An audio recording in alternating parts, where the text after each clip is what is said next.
Why do we do a risk assessment? The risk assessment is really a process.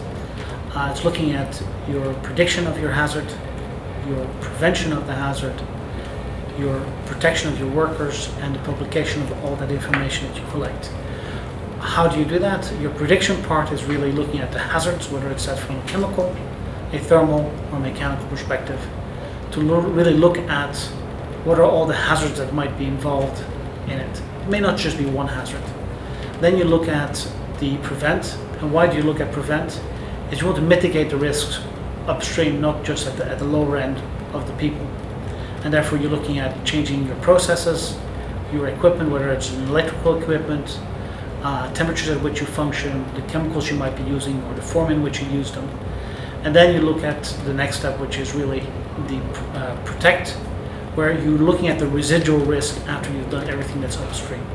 The residual risk is looking at the legislation requirements, it's looking at the standards that might be available, and then at the PPE you want to use.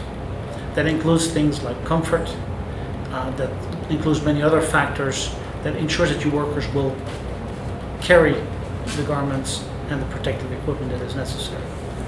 And in that protection you will train your workers, and that training is also part of the whole aspect.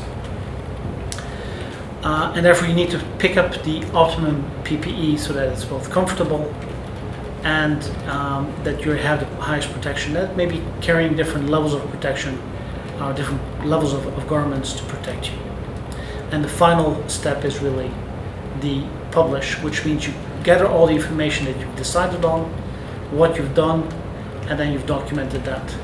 And so that when in 3 years or so from now you're going to go back and do the risk assessment again, because things change over time, you can use a basis for that assessment and simplify that work.